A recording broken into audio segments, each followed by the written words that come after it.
Sensitivity is a short, sharp pain that people experience when they have something hot or cold getting to the nerve of the tooth. Dentists recommend Sensodyne to their patients. It's able to get inside the tooth and calm the nerve of the tooth down. And the proof's in the results. It works.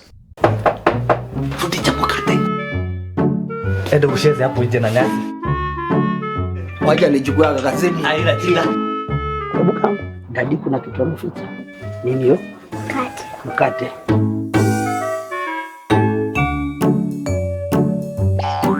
Unaona selector sasa hii selector iko na kizesta. Maze.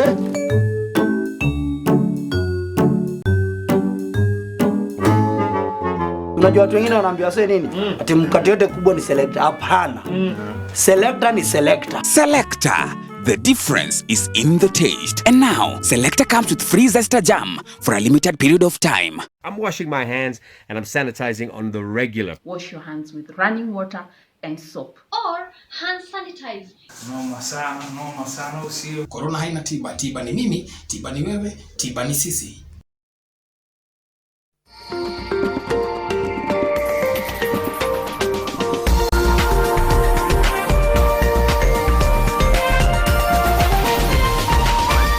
This is NTV.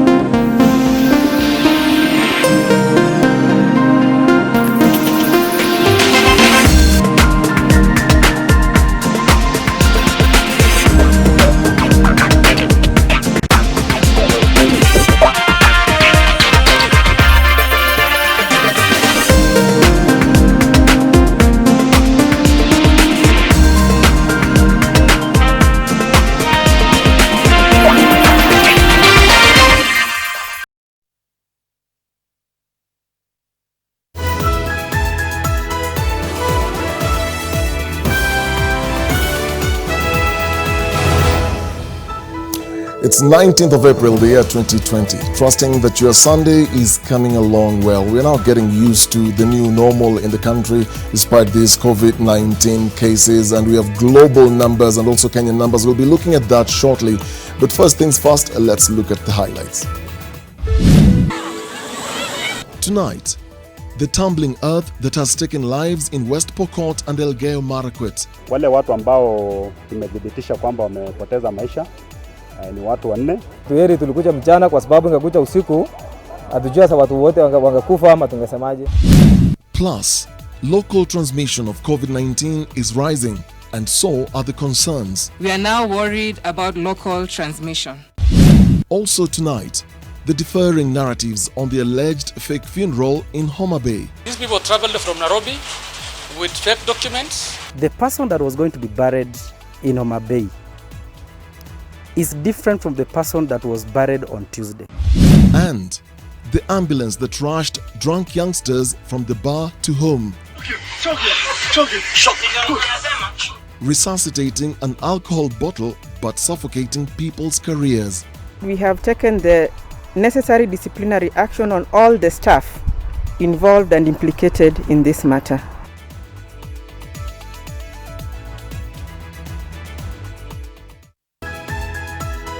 This is Weekend Edition with Dennis Okari.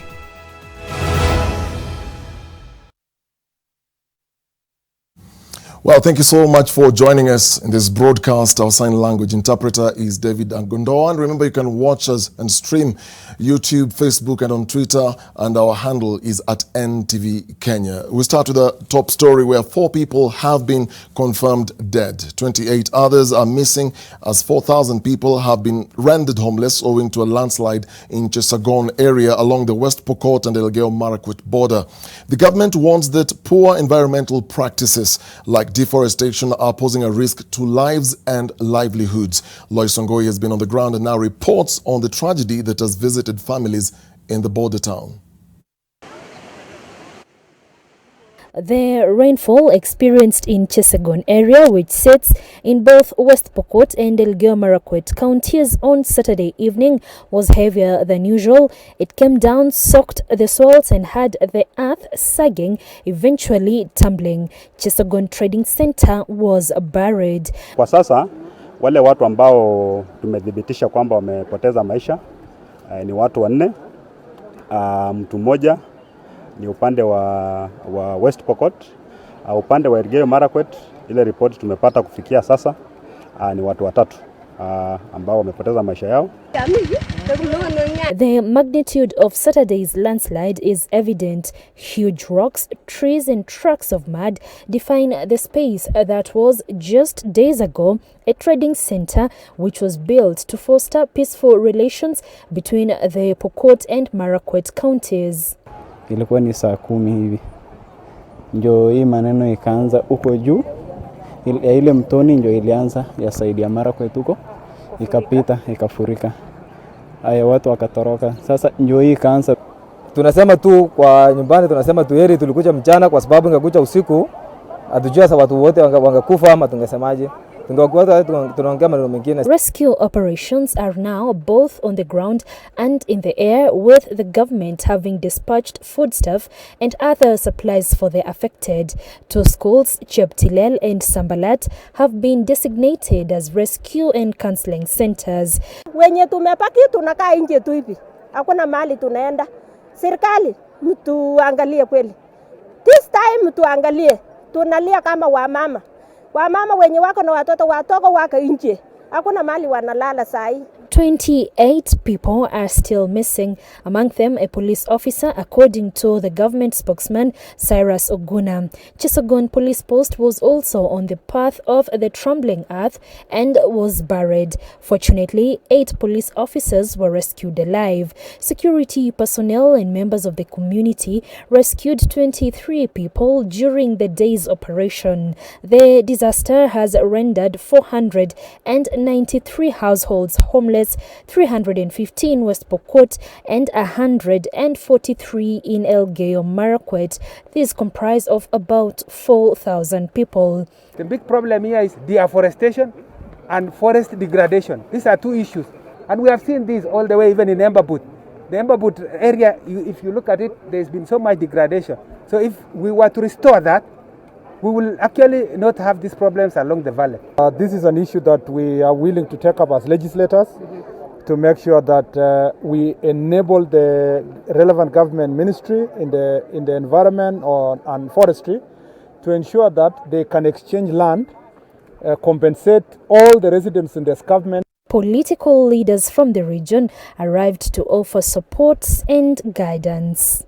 Because we know sometimes people might continue being around where their property is, and eventually they lose their lives. So for now, we are saying lives are more important than everything. Let people move to safer grounds. In the sense that shelter is required now, and food, and some warm clothing. We will try as the 2 county governments. We leave Chesagon area as the clouds are gathering. Residents here tell us they have experienced heavy downpour for the past 1 week. Now, government has ordered all those living in dangerous zones to move to safer grounds. The residents say the government must foot that bill because this is where they have called home all their years. Lois Wangoi, NTV, at the Elgeyo Marakwet and West Pokot border points. We'll definitely keep following that story for you. Now, the Ministry of Health is worried over the current rate of COVID-19 local transmission in the country. This is 8 more cases without travel history were confirmed, bringing the total of those infected to 270. Seth Lale with the latest status of COVID-19 pandemic in the country. The rate of coronavirus local transmission has climbed to 44%, raising the red flag among medical authorities in the country. In the last few days, the very few cases are emanating from our regional quarantine centers. Therefore, fellow Kenyans, we are now worried about local transmission. The government is urging citizens to treat the pandemic as a collective responsibility. Some have taken to mocking our repeated calls and warnings for self-discipline. Others are looking at us as government to fire the silver bullet for normalcy to resume. This coming week, we'll see the rollout of mass testing, which might give a clearer picture of whether there has been mass infections. With Kenya now going past the 5th week since the first case was confirmed, the numbers may very well go up with the greater ability to detect, as Kenyatta and Moi Teaching and Referral Hospital get the capacity of testing COVID-19 samples. The MTRCH tests cover a scope of 22 counties, and this will enable transfer of samples from those countries, reducing the turnaround time. The two facilities have been conducting testing in the last few days and are therefore complementing the existing efforts in the other laboratories. In a bid to contain the COVID-19 pandemic, the government intends to roll out community policing through health workers who will engage members of the community through the Nyumba Kumi initiative. Seth Olale, NTV, at the Ministry of Health headquarters, Nairobi County. Still on COVID-19, health authorities have started mass testing for COVID-19 at the port of Mombasa, an exercise targeting over 7,500 employees. The staff working on key areas of the parastatal, such as conventional cargo operations, as well as security, were being prioritized for the screening program, with some results expected tomorrow. NTV's Kevin Mutai reports that mass testing is also starting on Monday in Kilifi, with health workers, the police officers, and even journalists being targeted. Mass screening for COVID-19 kicked off on Sunday at the port of Mombasa, with health authorities using swabs to extract samples. Over 150 employees were tested, the first of the over 7,500 staff members targeted at the parastatal. KPA had confirmed 7 positive cases for coronavirus, with over 60 people in quarantine, as the Ministry of Health map out the facility as a hotspot. And all our workers we are testing today, we are starting with the confectional cargo operations. Tomorrow we will do also the security and also container terminal operations. Those are the key areas where we cannot stop operations because the port works 24/7. 42 employees have so far tested negative for the coronavirus pandemic, with more results expected tomorrow. The government has deployed 1,000 testing kits to be used at the port, as health officials confirm the decision was based on the risk of transmission. It is safe to come into the port, as all the cargo ships are coming in are quite safe. And with this testing, we'll be able to know the trend of how we are doing and further mitigation factors that we have to put in place. Mombasa leads the coastal strip with over 40 cases of COVID-19, as the government raises concerns over the virus spreading exponentially to nearly every area within the island. Nyali inaongoza na kesi 11, ikifuata na Mvita na kesi 7, Kisauni 7, Changamwe 2. Na kule ndani Nyali, karibu kila kona kuna kesi ya corona. Bamburi 2, Beach Road 1, Mamba Village 1, Mogadishu 1, Mkomani Tamarind 1, Maweni Kongowea 1, Twiga Road 1 na Umoja 1. Kwa hivyo huu ugonjwa umeenea kila pahali Mombasa. The Kenya Medical Research Institute, KEMRI, is also starting mass testing in Kilifi County tomorrow. KEMRI has 800 testing kits that will be prioritized for medical officers, law enforcement officers, administration officers, and even the scribes within the county. Tunataka wanahabari wote tuwapime kesho, wote wa Kilifi. Kwa hivyo mtapata ujumbe ni mtaenda sehemu gani, mtapimwa sehemu gani, lakini kadri tunaanza zoezi hili tunataka tuwaweke katika mstari wa mbele kwa sababu ya ile kazi mnafanya ya kwenda mapana na marefu ya Kilifi na kutangamana na watu. Despite Mombasa, Kilifi and Kwale counties having reported positive cases for coronavirus, there are reports of people defying the guidelines to stem the spread of the deadly disease. Contact tracing within the 3 counties is also going on. Kevin Mutai, NTV, Mombasa.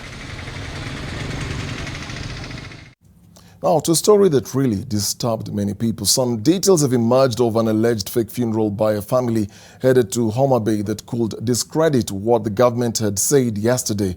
The health minister yesterday claimed that a family in the guise of mourners managed to travel from Nairobi to Homa Bay only to be stopped at a roadblock and found with an empty coffin.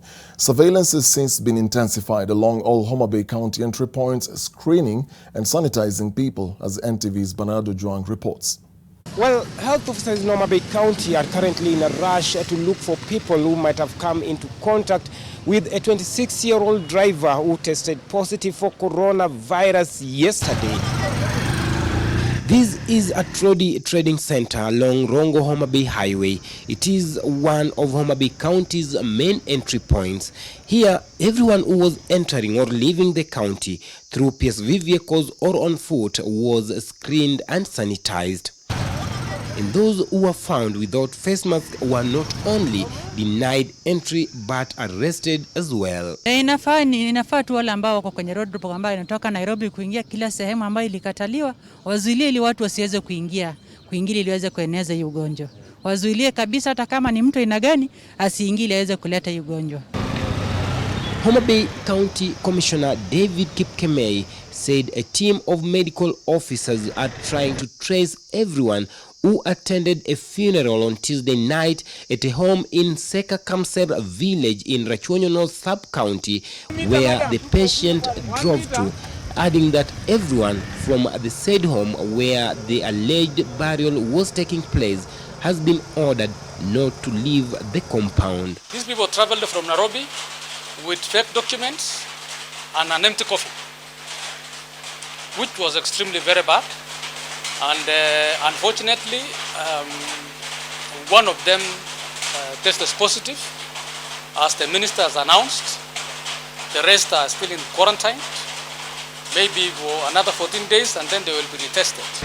Residents were shocked yesterday after CS Mutai Kagwe narrated how the alleged driver, together with his passengers, managed to maneuver from Nairobi to Homa Bay, despite the presidential directive given on the 6th of April, restricting, among others, entry or exit out of Nairobi for 21 days, only to be nabbed by Homa Bay County surveillance team who opened the coffin. Tangu jana watu Homa Bay wako na ofu, wanaishi kwa ofu. Unaona kama street saizi hakuna watu.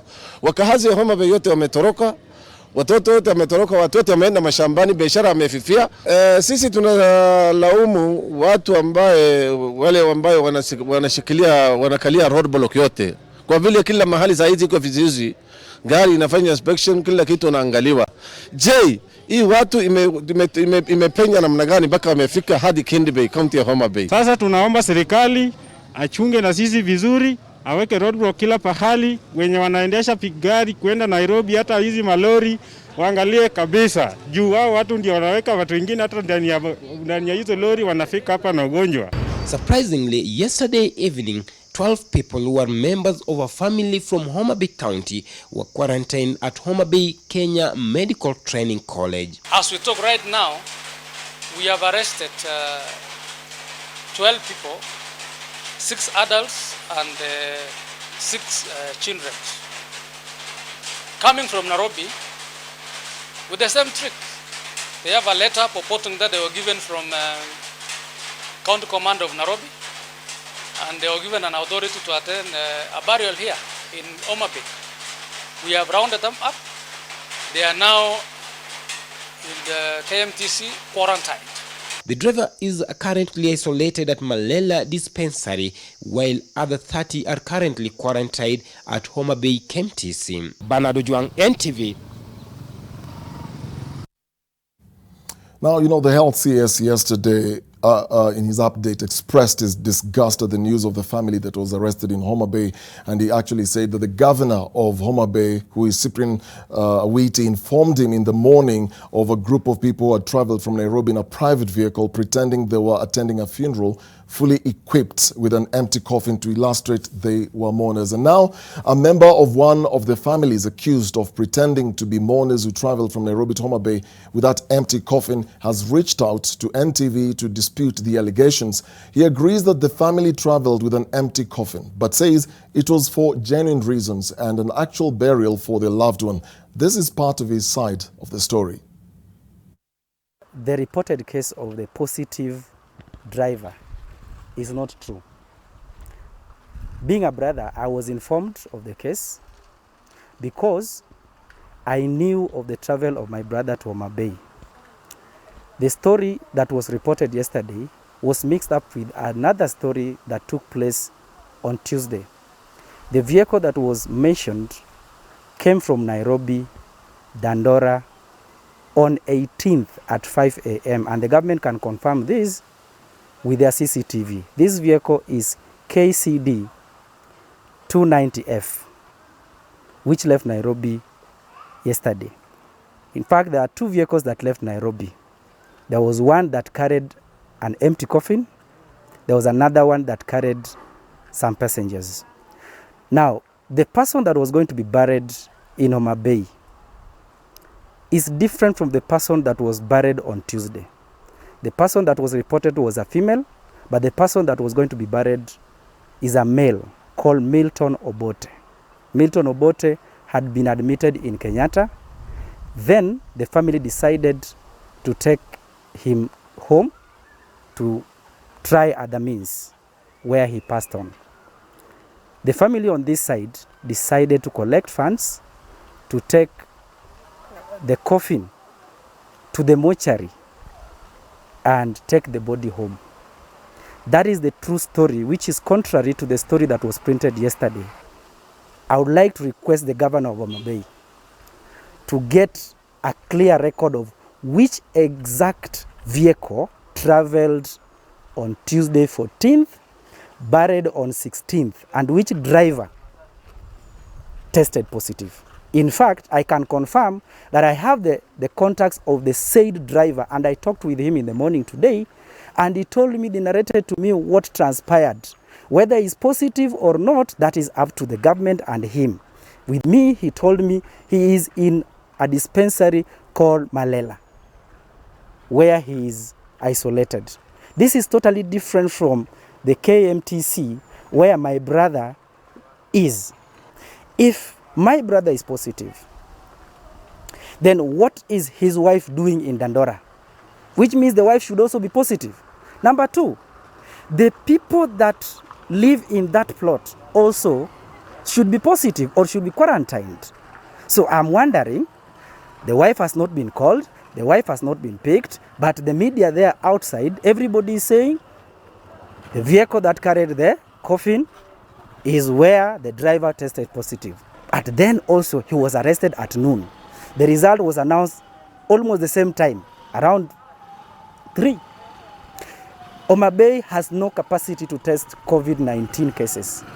The tests are done at Kemri in Kisumu, which is so many kilometers away, then taken back. It takes around 24 hours to return the result. Let us not make the same mistake of Siaya, whereby we give people diseases, we bury them, and then the truth is covered. Now, we asked this family, and specifically Juma, who is the brother to the driver who is alleged to be now positive, and they gave us these documents. Now, this is the vehicle that ferried the family that the government is now calling fake mourners. And this vehicle, KCD 290F, is one of those vehicles that was impounded by the government. But the family also claims that they have supporting documents and their version of the story. And the first is this government permit for burial. Now, there are details here of the deceased, who's a 35-year-old male, Milton Obote Masala, who died on the 14th of April 2020. There is a stamp with the sublocation details and name of the registration officer who verified the cause of death of the deceased and authorized the interment of the body of on 18th of April 2020. Now, attached to the permit was, again, this letter written by the family requesting permission to travel from Nairobi to Kendu Bay in Homa Bay County to attend the funeral. The family claims the letter was addressed to the county police commander in Nairobi, and in the letter, names of 6 family members with their ID numbers indicate they were planning to travel on the morning of 18th April 2020 using 2 vehicles with registration numbers mentioned in the letter. One of the vehicles is the one that we've already showed you. Now, the letter was approved and stamped by the regional police commander on the 17th of April, a day before they traveled. That's the version of the family. Now, we wanted to speak to the Homa Bay County, who is Cyprian Awiti, who is the one who informed the health CS Mutai Kagwe about this, but he agreed to the interview, and we sent out a crew to his house in Karen because he's not in Homa Bay.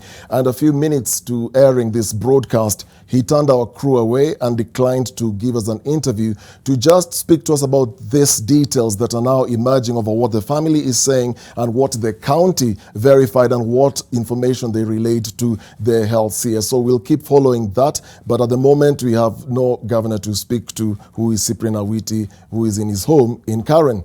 So let's move on now. The mother who ordered an ambulance to drive her son and the friends he'd been drinking with home last Friday night to keep him from facing the consequences of being out past curfew has been suspended by her employer. But it is still uncertain whether the mother who abused her position as a supervisor with Kenya Red Cross affiliated emergency medical services will face criminal charges. NTV's Olive Barrows with that report. Isn't it hilarious? Who's the patient? No patient in the back of this ambulance, just a group of teens having a jolly good time. Mama commandeering an ambulance to take Baba and his friends home after they were caught out partying past curfew. And they evidently thought that reducing an ambulance driver to their own personal chauffeur was so funny. They just had to share it with their followers on Instagram. No shame in flaunting their privilege. This is Kenya after all, and impunity is its middle name. Tragically for us, this was just another day in Kenya. 2 days ago, there were young people who wanted to beat the curfew to go to a party, and guess what they got to go for the party with? An ambulance. That's how bad it gets. You take an ambulance under the guise of sickness to go and hang out instead of leaving the ambulance for the kind of purposes that you are asking. So how does one hitch a ride aboard an ambulance to keep the party going as others risk their lives and those of their children on the COVID-19 front line? A staff member had requested for a dispatch of an ambulance to check on a son who was said to be stranded without further details. The dispatcher released the crew and on arrival found that the staff's car had broken down and he was with his friends. So the ambulance left South Sea to go to Nairobi West, where he found them. And from there, they proceeded to a residence in Kileleshwa using Ngong Road. Now that the cat is out of the bag, the supervisor who called for an ambulance to take her son home after a day of drinking has been suspended. We have taken the necessary disciplinary action on all the staff involved and implicated in this matter.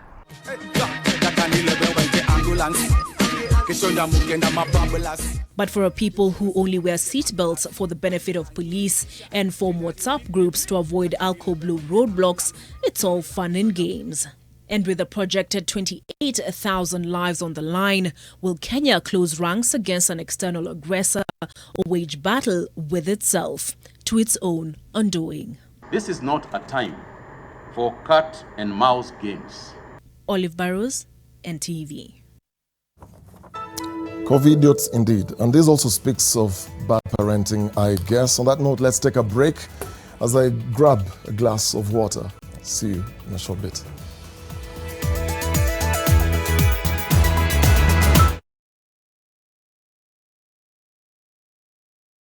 Disinfect and protect your home with Jik. Jik kills 99.9% of illness-causing germs. Disinfect floors, kitchen and bathroom surfaces, and wash white clothes, towels and dishcloths with Jik bleach. Just Jik it. Maritime tips brought to you by Kenya Maritime Authority. Precautions for vessel and boat owners, operators, coxswains and passengers. Personal hygiene. Practice frequent hand hygiene, coughing and sneezing etiquette. Clean and disinfect frequently touched objects and surfaces on board the boats and vessels such as steering wheel, safety or guardrails and seats. Crew members, coxswains and passengers to regularly disinfect life jackets. Practice frequent hand washing with soap. Wear a mask on board a boat or vessel. Boat owners and operators to comply with government directives on movement restrictions within counties. Kenya Maritime Authority for safe and efficient water transport. Birthday party. Birthday party. Birthday party. Birthday party. Are we not invited? We have gifts. Malaria. Mommy, pests. Run. Oh, die. Party. Compared to laundry spray, Mortein Doom Power Guard kills disease-causing pests instantly. Mortein Doom Power Guard. Disinfect and protect your home with Jik. Jik kills 99.9% of illness-causing germs. Disinfect floors, kitchen and bathroom surfaces, and wash white clothes, towels, and dishcloths with Jik bleach. Just Jik it. Umeshikwa. Sasa ruhusa ya kuchukua mapicha hapa mmepewa na nani? Tunaomba kama tunaweza muona Zian Virgin. Tofauti ya Koma basi na Kigango. Hasa ni nini? There is nothing that it is just politics. Lazima nifanye hiyo part ya mwisho malize. Na ushikilia vizuri kama mtu amekula. Mteja. Every day, we endeavor to provide you with the best real estate solutions. Own your dream home at Victory Gardens. Call us today on 0790 300 300. Avoid the crowds and use your card. Pay with your Absa debit card at any point of sale. Or better yet, shop online. Stay safe. Oya ni aje, mimi ndo Jonte Fresh. Mimi ndio nimetambulika hii Gikomba yote sekta ya manguo. Jumio transform nguo ordinary za mtush zenye ziuka mna hii harufu ya bail into the freshest Iggy koshi yote. Siri ni hii Ariel mpya ya pink. Na kushow mtush zinang'ara kung'ara kushinda kamera. So clean, so fresh. Ma customer unaisana na hii story. Ninatumia Ariel touch of down mpya tu.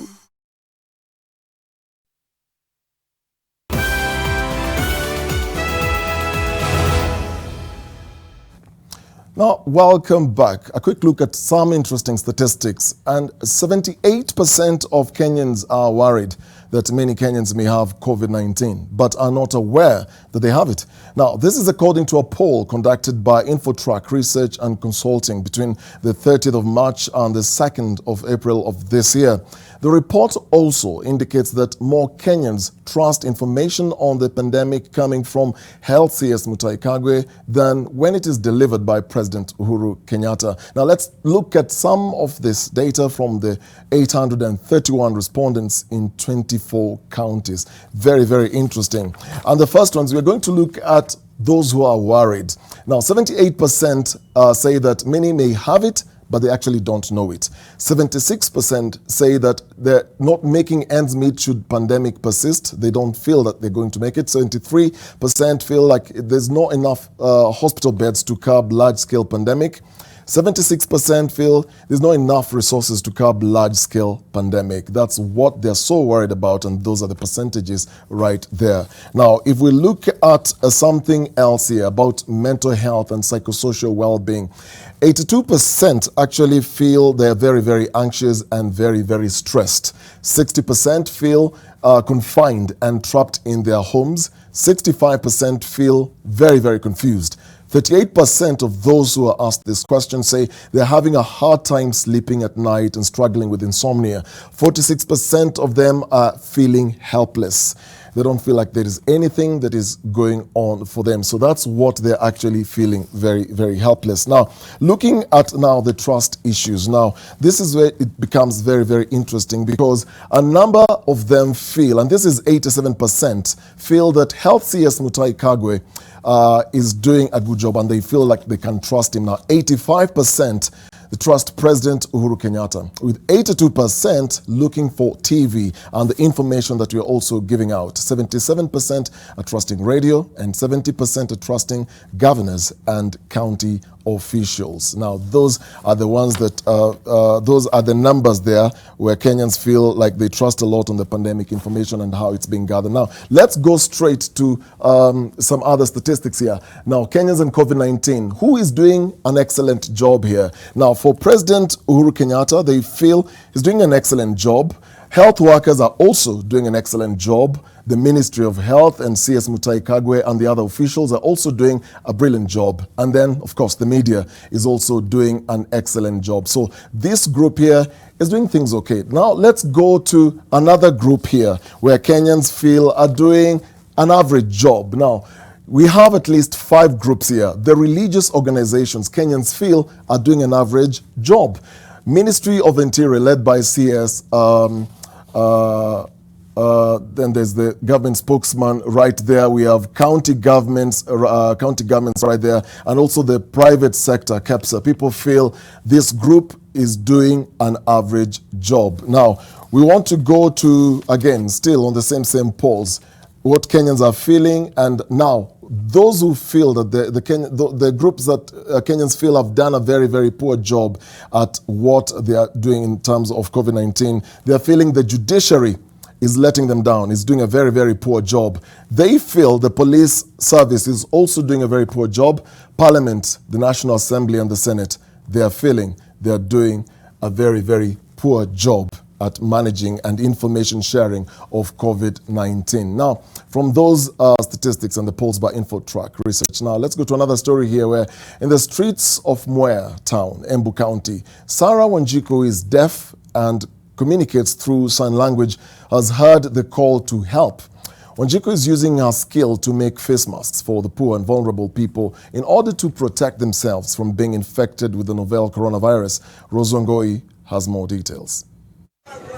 At a glance, Sarah Wanjiku is an everyday person going about her business. A closer look at her interaction with others, one quickly figures out more about her.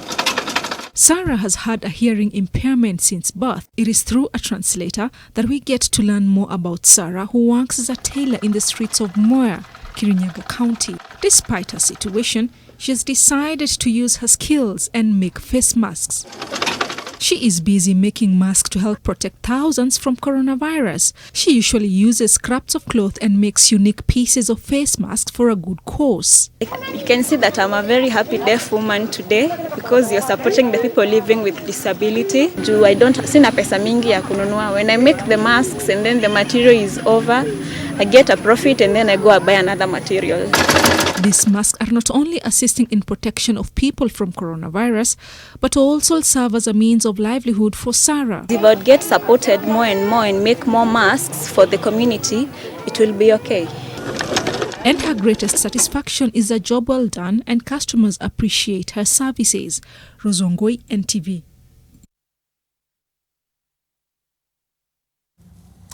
Now, they call him Corona, John Corona. This is not a newborn baby, but a grown man from Kinangop in Nyandarua County who feels the pandemic has given him a bad name.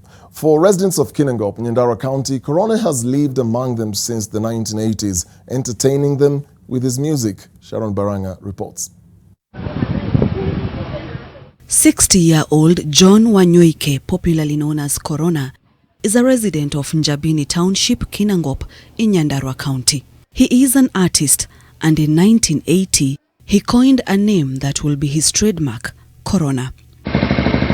Corona, as he is known to many people, coined the name together with his brother when they started the Kinangop Corona Boys Band and released their first album in 1982. Jina la usanii naitwa John Corona. Watu wote, hata watoto wangu wote, watu wanawaita Corona. Corona says they settled on the name simply because when they arrived in Kinangop, it was dark and their music brought some light. Corona is an English word used in astronomy to mean the glow surrounding the sun or moon or other stars, and is only visible during a total eclipse. For Wanyoike, the name was fitting given the dark hour he and his brother arrived in Kinangop. Their arrival was meant to liven the mood of Kinangop residents. At first, he spelled his name Corona with a C, but later changed the spelling to start with a K. Nilibadilisha C kwa hiyo signboard yangu nikaweka K. Juu watoto wengi walikuwa wanasoma Shorona. Nikaona hawa watoto wanashindwa kusoma, nikasema wacha niweke K. Ndio wasome vizuri Koro. Lakini jina ni Corona ile ya C tangu zamani from 1980. Nimemjua kwa miaka mingi, lakini nilikuwa najua jina yake, hatujui jina lingine. tunajua jina lake ni Corona na alikuwa muibaji na mchoraji wa picha. Sasa wakati jina Corona ilikuja au hii ugonjwa inaitwa Corona, nilijiuliza jambo la kwanza, mbona akajiita Corona na mbona kwa kuja na ugonjwa inajiita Corona? Sasa hiyo swali ni swali ambao nimekuwa nikijiuliza but sijapata jibu yoyote. And they were not only dealing with music. The Coronas were also the brand owners of Corona Cinemas, where they specialized in running shows in local primary schools around Kinangop. Nilikuwa nasikia jina Corona tukiwa kwa shule. Tulikuwa tunaletewa sinema zinaitwa Corona. Hata nilikuwa nasindwa kwani hii ni picha inaitwa Corona ama ni mtu. Amenisaidia kabisa juu amenipatia hata kibada hapa nje kwake ili niweze kulisha watoto wangu, na alafu anasaidiaga mkaa mtoto wangu mambo ya kushona hata saa hizi. And as the world continues to grapple with the coronavirus pandemic, what started as his trademark name in 1980 has all of a sudden blown up in Njambini. At times, a number of people visit his premises out of curiosity, while others avoid him, associating the name with a bad omen. Currently, Corona lives in Njambini town. He focuses on artistic works, mainly designing signboards and rubber stamps. Sharon Baranga, NTV.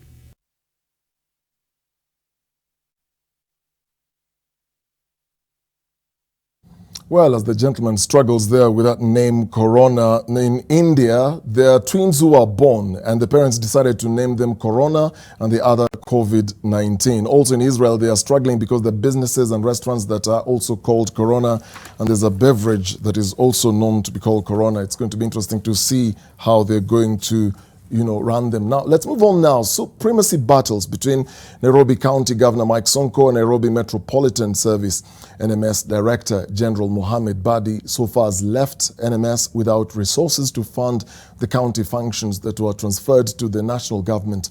The intrigues at City Hall has raised questions on who is really running Nairobi County as Governor Sonko fights over the provision of certain services in the city. The February 2020 move by Nairobi Governor Mike Sonko to sign an agreement that transferred essential functions of the county to the national government seems to have come to haunt him. The governor has now refused to assent to the Nairobi County Assembly Supplementary and Appropriation Bill 2020 that allocated 15 billion shillings to the Nairobi Metropolitan Service NMS to run the functions that were transferred to the national government. For weeks now, Sonko, through his Sonko Rescue Team, has defiantly been providing certain services in the city, including some of the transferred functions, simultaneously with NMS. Sonko claims that the proposed law tends to transfer certain functions, contrary to the deed he signed. But his refusal to assent to the bill has now hit a wall after the County Assembly Speaker Beatrice Elachi ruled that his memorandum on refusal raised constitutional issues, making the memorandum not to be subjected to the Committee of the Whole House, but rely on Speaker's determination.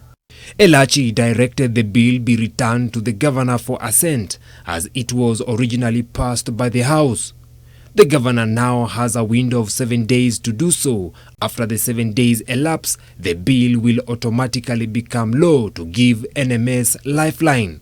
In her ruling, Elachi notes why Sonko never raised his reservations on the deed he signed with the national government regarding the transferred functions during the 21 days window that had been provided before the deed became effective. The Speaker has termed Sonko's move as setting NMS up for failure even before it commences its work. Currently, all the county executive members in charge of the transferred functions are now reporting to the NMS Director General Mohammed Badi. Amidst the City Hall intrigues, a section of MCAs who were meeting at a restaurant in Kilimani were forced to run to avoid being arrested after security personnel stormed their meeting. Vincent Odur, NTV. Interesting story there. Now, tomorrow in your newspaper, your favorite Daily Nation, you'll read a story here about the height of impunity. Now, from an ambulance-faring drunken youth back home to house parties and hangouts in parks, tea plantations and bars, Kenyans are behaving badly in the face of a deadly pandemic.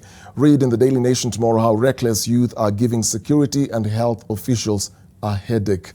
It's very, very frustrating. Now, we take a short break. I'll be back with many more stories. Stay with us.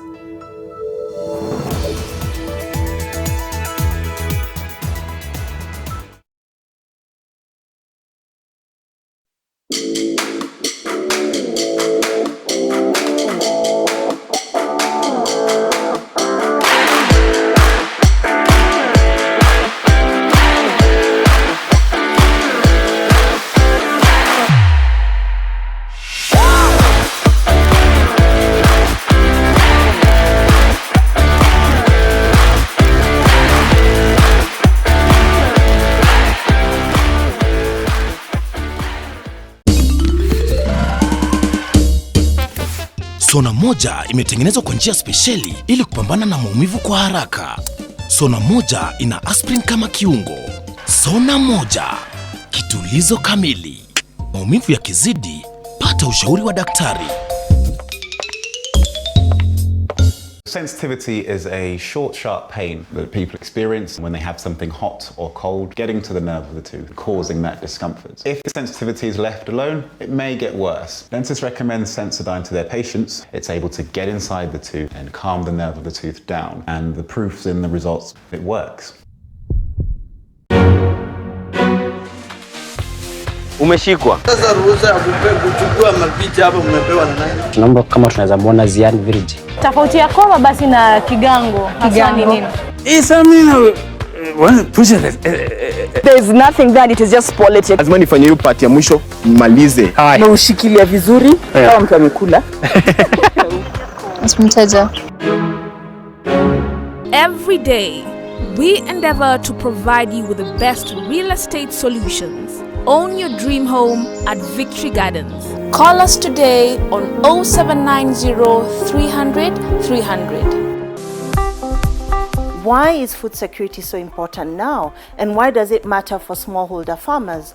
Well, smallholder farmers comprise 70% of Kenya's population. They are the backbone and have to be at the center of any intervention that is looking at food security. But we really need to look at the entire food value chain if we're going to make sure that food security is secured for all Kenyans. Join me on Wednesday at the Leadership Forum with NTV as we discuss this important question of food security in a time of COVID-19. Nation Leadership Forum, engaging society, impacting the nation.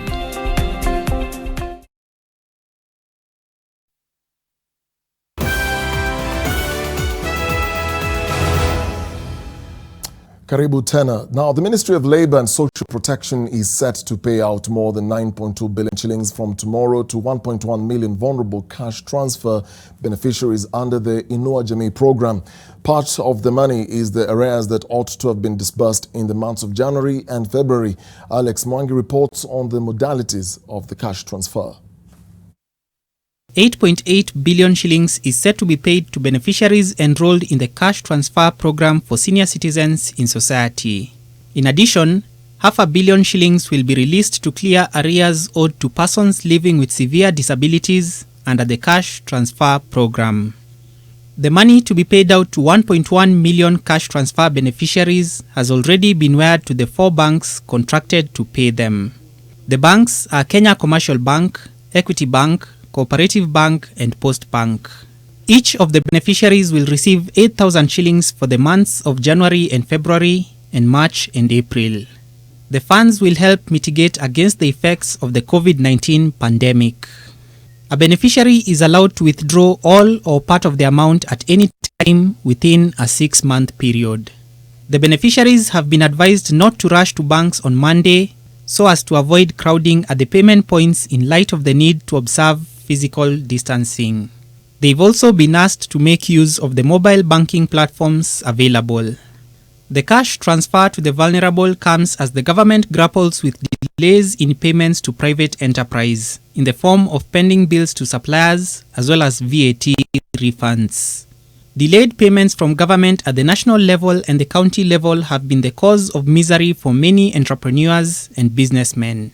Consider the case of 25-year-old Lazarus Okenyi, who supplied goods to the Ministry of Irrigation worth 920,000 shillings, but from 2018, he has been taken round in circles when it comes to the payment of his dues.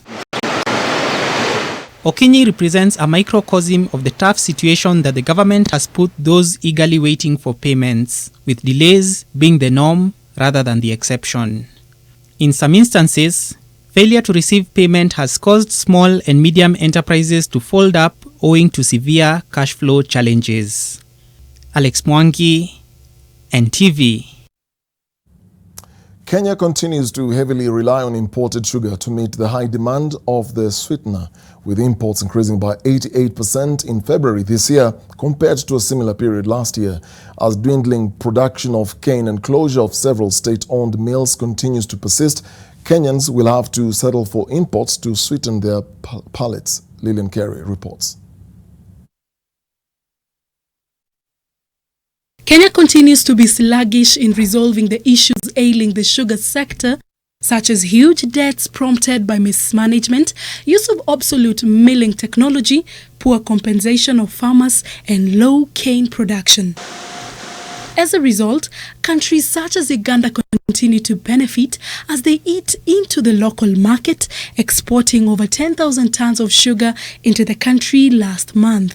The latest data from the Sugar Directorate indicates that the volumes shipped into the country in February were 51,423 tons compared to 27,375 tons which were imported in the same period last year. This has been attributed to declining local production of cane in most sugar mills that has left the sugar sector on its knees. Countries in the Comesa region supplied Kenya with 24,589 tons, while those outside the region supplied Kenya with 8,277 tons. On the other hand, total production of sugar last month was 104,185 metric tons compared to 99,199 metric tons, which were achieved in the same period last year. This is an increase of 5%. Mumia Sugar Company and Chemelil remained closed during the period under review. With more volumes coming into the country, prices on the shelves continue to fluctuate. A kilogram of sugar retailed at 109 shillings in the country, a 1 shilling drop from the 110 shillings a kilogram it was retailing at the beginning of the year. Lillian Kiarie, NTV.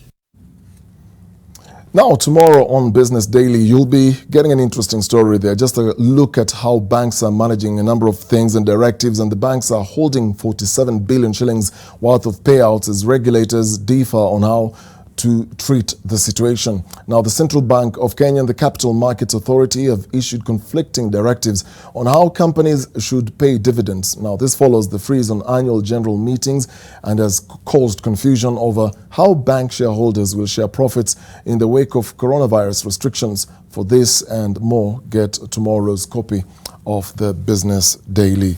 Now, we take another short break, but when we come back, find out if you have a child who's doing KCPE or KCSE. Find out what Education CS Magoa had to say about exams this year. Stay with us.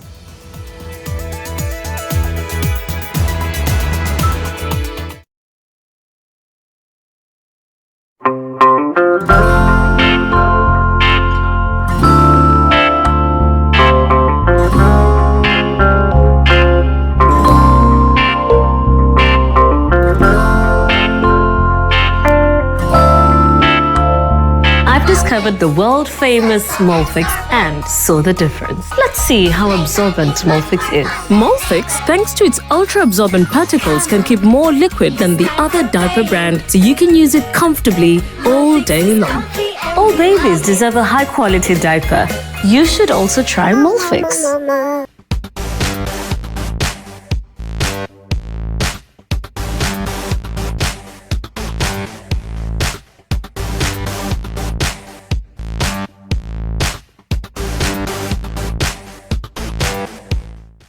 When you're facing stubborn stains, you're always in a fierce fight.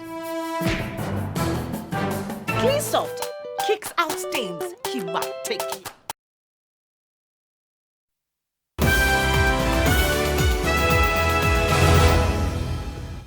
The Ministry of Health has reiterated that it will not cancel the scheduled national exams for this year in learning institutions in the country. Instead, Education Cabinet Secretary George Magoha says he will announce the various scenarios projected in dealing with the examinations this coming week.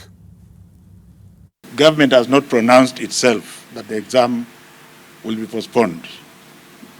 And after His Excellency the President concurs with what the Ministry of Education has methodically gone through, I hope that during the course of next week, we shall tell you the various scenarios that we have come up with, and not all of them involve a doomsday situation.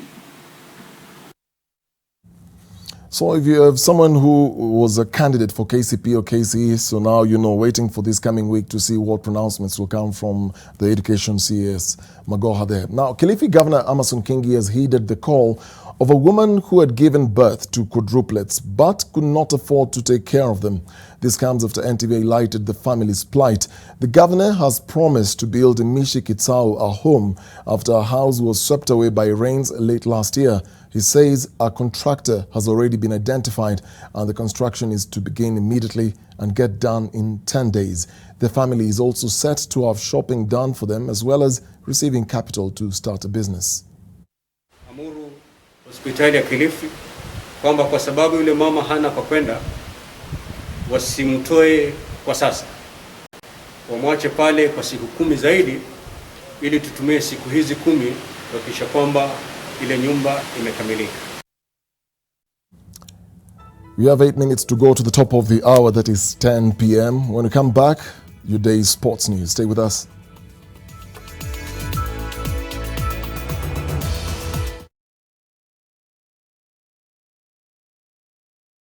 For a better tomorrow, don't forget to do the 1, 2, 3 with Colgate every night.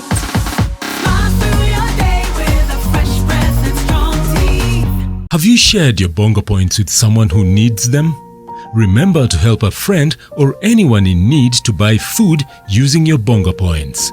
Stay at home, but still stay together with your loved ones and friends using bongo points. Share your story or video of how you've helped a fellow Kenyan to our FB page NTV Kenya, Twitter page at NTV Kenya, Instagram at NTV Kenya, SMS 20686 or our WhatsApp number 0745 925 002.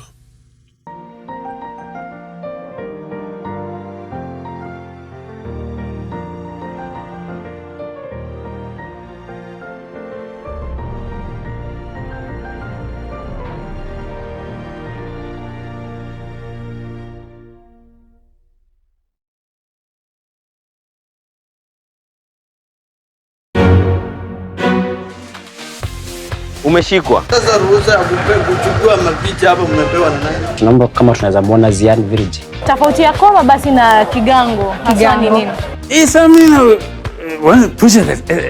There is nothing there, it is just politics. Lazima nifanye hiyo part ya mwisho nimalize. Na ushikilia vizuri kama mtu amekula. Mteja.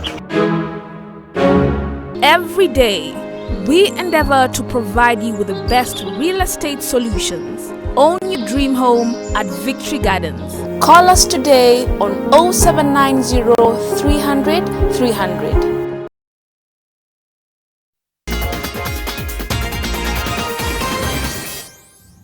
Time for sports, and former boss Sam Nyamweya has officially announced his candidature for the Football Kenya Federation presidency in the upcoming elections. 4 years after he vacated his office following a controversial reign that was marred in numerous scandals, Nyamweya has announced his intent at making a comeback and challenging the incumbent Nick Mwendwa. Other aspirants who have also declared their interest in the top seat include former Kenya Football Federation Vice Chairman Twaha Mbarak, Gor Mahia Secretary General Lodvik Aduda, Nairobi businessman Steve Mburu, former Vihiga Governor Moses Akaranga, and former AFC Leopards Chairman Alex Olemagelo.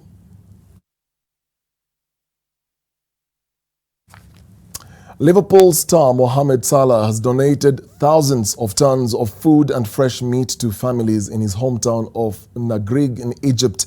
The Egyptian, who has been keeping fit while locked down in the UK, sent the supplies to poverty-hit residents along with advice on how to stay safe during the coronavirus outbreak. Salah's father revealed the village had been sanitized and locals given face masks to prevent the spread of COVID-19, with the country experiencing over 200 deaths. It's believed Salah's latest donation adds up to around £405,000, roughly 54 million Kenya shillings.